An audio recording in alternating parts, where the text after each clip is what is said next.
Bonjour mesdames et messieurs, chers téléspectateurs, chers enfants, chers élèves. Aujourd'hui, je suis ravi de vous rencontrer une nouvelle fois. Mais cette fois-ci, nous allons essayer de travailler sur une série de séances qui va nous permettre de se préparer pour l'examen de fin d'année, 6e année. Alors, pour cela, nous avons opté pour, comme vous allez le voir et comme vous allez le rencontrer dans vos examens, un texte, bien sûr. Au fur et à mesure que nous allons travailler aujourd'hui cette séance, nous allons essayer de vous donner certains conseils, certaines astuces pour travailler efficacement, si vous voulez, et de manière que nous espérons qu'elle soit réussie, vos examens. Alors nous commençons par un texte que je vais vous lire et que vous allez aussi lire avec moi, et bien sûr que vous allez vous concentrer pour pouvoir comprendre tout ce que contient le texte, j'espère. Bien. Alors nous habitons loin de la ville. Chaque mercredi après-midi, j'accompagne mon petit frère au conservatoire où il doit suivre les cours de musique. En marchant, mon frère Amine serre l'étui de son violon avec force contre sa poitrine. Il craint les méchants garçons de la rue. De temps à autre, il me jette un regard comme pour s'assurer de ma protection. Mon sourire le rassure et une joie bien visible se trace dans ses grands yeux. Donc voilà une première lecture. Nous allons essayer encore une deuxième lecture et vous, bien sûr, dans votre examen, vous allez faire pas seulement une lecture, mais plusieurs lectures. Nous habitons loin de la ville. Chaque mercredi après-midi, j'accompagne mon petit frère au conservatoire où il doit suivre les cours de musique. En marchant, mon frère Amine serre l'étui de son violon avec force contre sa poitrine. Il craint les méchants garçons de la rue. De temps à autre, il me jette un regard comme pour s'assurer de ma protection. Mon sourire le rassure et une joie bien visible se trace dans ses grands yeux.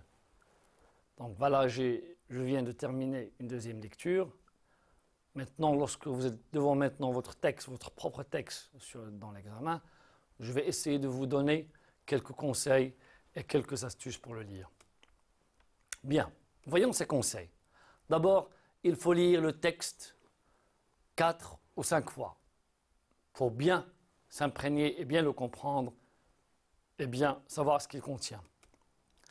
Deuxièmement, une deuxième astuce que ça pourrait vous aider à bien comprendre le texte, c'est de trouver les personnages, de trouver le ou les lieux où se déroule l'histoire, où se déroule le fait par exemple, de trouver le temps, c'est-à-dire le temps où se déroulent les événements de l'histoire ou bien les faits, les actions ou les états, c'est-à-dire les états des personnages. Moi, lorsqu'on dit état, c'est-à-dire on dit état de personnage, il est content, il est joyeux, etc., du texte.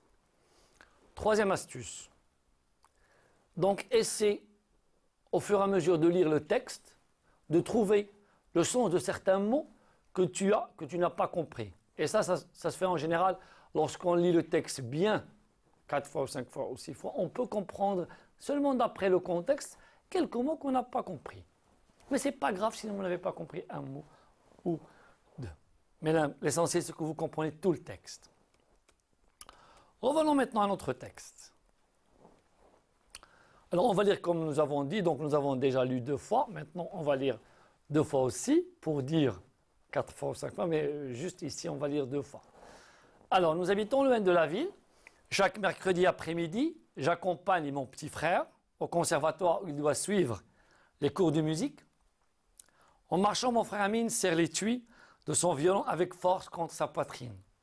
Il craint les méchants garçons de la rue. De temps à autre, il me jette un regard comme pour s'assurer de ma protection. Mon sourire le rassure et une joie bien visible se trace dans ses grands yeux. Voilà, une première lecture. Donc je vais ajouter la deuxième lecture pour cette fois-ci, c'est-à-dire la 4e lecture et une fois, la dernière fois. Nous habitons loin de la ville. Chaque mercredi après-midi, j'accompagne mon petit frère au conservatoire où il doit suivre les cours de musique. En marchant, mon frère Amine serre l'étui de son violon avec force contre sa poitrine. Il craint les méchants garçons de la rue. De temps à autre, il me jette un regard comme pour s'assurer de ma protection. Mon sourire le rassure et une joie bien visible se trace dans ses grands yeux. Voilà, j'espère qu'il n'y a pas vraiment des mots qui sont un petit peu difficiles pour vous, mais par exemple, si vous ne connaissez pas ce que c'est que l'étui, c'est quelque chose où on met une chose. Par exemple, nous avons une épée, on la met dans un étui. C'est comme par exemple la trousse où vous mettez par exemple vos crayons, etc. C'est comme ça un petit peu, si vous voulez. Bien, passons maintenant aux questions de compréhension. Première question. Choisis parmi les titres suivants celui qui convient le plus au texte. Voilà, je vais vous donner quelques titres et vous allez choisir parmi ces titres lequel convient le plus. Alors, les deux frères, le conservatoire de musique, la musique dans la rue. Deuxième question, pourquoi le petit frère tient-il le violon ou bien serre-t-il le violon contre sa poitrine? Que fait le petit frère au conservatoire? Bien, voilà nos questions de compréhension. J'espère que vous les avez lues. Maintenant, je vais essayer de vous aider avec certaines astuces et certains conseils pour pouvoir traiter de manière, si vous voulez, réussie et juste et correcte, j'espère, les questions et répondre correctement. Voyons ces conseils et ces astuces. Bien. Alors, la première astuce, les questions de compréhension sont à bien lire. Il faut voir les mots-clés qui sont importants et de chercher la relation qui les lie au texte. Deuxième astuce, alors si on vous demande par exemple un titre à trouver, essayez bien de lire le texte en entier et de dégager, si vous voulez, l'idée générale, c'est-à-dire l'idée importante, et d'essayer de la reformuler en un seul ou deux mots. Bien. Alors maintenant, j'arrive à une astuce vraiment très importante pour nous et pour vous, bien sûr, c'est de bien examiner la question et de regarder les mots interrogatifs des questions. Lorsqu'on nous demande, par exemple, où, ou bien on demande quand, ou bien on demande qui, ou que, ou bien pourquoi, etc. Comment maintenant va-t-on répondre à ces questions qui comportent de tels mots interrogatifs et qui demandent, bien sûr, des informations? Voyons maintenant. Alors, lorsqu'on vous demande, bien sûr, si on vous demande c'est où, bien sûr, vous allez chercher pour votre réponse dans le texte un endroit ou un lieu où a lieu une action ou bien un endroit où se trouve quelqu'un ou quelque chose. Si on dit, par exemple, où se trouve l'hôpital, par exemple, alors l'hôpital se trouve au centre de la ville ou se trouve dans un endroit précis. Maintenant, si on vous demande quand, la question comprend le mot interrogatif quand, bien sûr, vous allez chercher le temps où se déroule une action ou un fait. Bien sûr, on vous demande qui, alors on cherche le personnage qui a fait soit une action ou bien qui est concerné par un fait. C'est-à-dire, c'est pas moi, le loup a mangé la chèvre, a dévoré la chèvre, ou bien le loup est content. C'est-à-dire, il est joyeux, c'est un fait. D'accord? Bien. Si on vous demande que, c'est-à-dire que fait, ou bien qu'a donné, ou bien que mange, ou bien que dévore, etc. Alors là, on va chercher un objet ou une action qu'a fait un certain personnage. Alors si on vous demande pourquoi, bien sûr, vous allez chercher dans le texte la cause d'une action ou d'un fait. Bien, alors revenons maintenant, puisque je vous donne ces conseils et ces astuces, revenons maintenant et voyons nos questions de compréhension que je viens de vous poser et on va voir, choisis parmi les titres suivants celui qui convient le plus au texte. Alors les deux frères, bien sûr, le conservatoire de musique, la musique dans la rue et pourquoi le petit frère tient le violon contre sa poitrine. Troisièmement, que fait le petit frère au conservatoire? Alors, rappelez-vous des conseils que je viens de vous donner et pour répondre aux questions maintenant qui sont posées. Bien, passons maintenant à la grammaire, les questions de grammaire. Alors, lorsque vous allez lire le texte, bien sûr, alors relevez du texte un COD, c'est-à-dire un complément d'objet direct. Deuxièmement, vous allez préciser la comparaison dans les phrases suivantes. Est-ce que c'est une comparaison qui tend à la supériorité ou bien à l'infériorité ou bien à l'égalité? Alors voici les phrases. La première phrase, il est aussi méchant que sa sœur. Amine a autant de courage que son frère. Le violon est plus facile à jouer que la guitare. Toujours dans la grammaire. Alors remplace les mots soulignés par, grâce à ou à cause de et fait les transformations nécessaires. Alors voilà, il joue du violon car il a bien travaillé dans le conservatoire. Amine accompagne son petit frère car il y a des méchants garçons dans la rue. Et voilà, nous avons terminé avec la grammaire maintenant. Maintenant, nous allons voir la conjugaison. Alors, écris correctement les verbes entre parenthèses, autant demander. Alors, nous avons servir, vous du café. Vous allez la conjuguer à l'impératif, bien sûr. Deuxièmement, il se lève de bonne heure pour partir en voyage, passé composé. Troisièmement, s'il avait de l'argent, il a acheté une belle guitare. Vous avez la conditionnelle présent. Et quatrièmement, il tenir les tuer avec force, il craindre les méchants garçons. Les deux verbes doivent être à l'imparfait. Maintenant, le lexique. Alors, vous allez trouver le contraire des mots suivants et construire des phrases avec les contraires trouvés. Alors, vous avez visible, vous avez grand, vous avez loin. Bien sûr, vous allez trouver le contraire de chaque mot. Et ce contraire que vous avez trouvé, j'espère que vous allez le construire dans une phrase. Bien construire des phrases avec ces contraires. Lexique, suite. Alors je vais vous proposer 3 mots et à partir de ces 3 mots, vous allez trouver le radical et le suffixe qu'ils contiennent. Alors voici les mots. Alors, vous avez le patinage, visiblement fleuriste. Finalement, je vais vous donner 3 métiers ou 3 mots et vous allez relier chaque mot à sa définition, sa propre définition, bien sa vraie définition. Alors nous avons le cordonnier, nous avons le boulanger, nous avons le libraire et nous avons les définitions à côté qui sont vend des livres, fabrique des chaussures et prépare du pain. Essayez de relier chaque mot à sa propre définition. L'orthographe maintenant. Alors voilà, nous avons un élève, il a commis des fautes dans les phrases suivantes. Alors en écrivant les phrases, il a commis certaines fautes. On va essayer de le corriger, vous et moi bien sûr, lorsque vous allez répondre. Et on va remplacer ces fautes par soit peu, ou ou ce, ou quel. Voilà les phrases. Quelle belle guitare tu as achetée. Deuxièmement, tu peux jouer ce morceau de la chanson que tu viens d'entendre. Attention, ce sont des fautes comme je vous ai dit. Alors, essayez de les corriger. Bien. Maintenant, nous avons vu la grammaire, la conjugaison, le lexique et l'orthographe. Maintenant, je vais vous donner quelques astuces et quelques conseils pour pouvoir rédiger ces exercices correctement. Voyons ces astuces. Alors pour la grammaire, lorsque vous êtes dans une question qui concerne la grammaire, rappelez-vous toujours de la règle et appliquez-la. Et toujours aussi, rappelez-vous des phrases que vous avez construites avec cette règle, soit dans la classe, soit chez toi, etc. Deuxième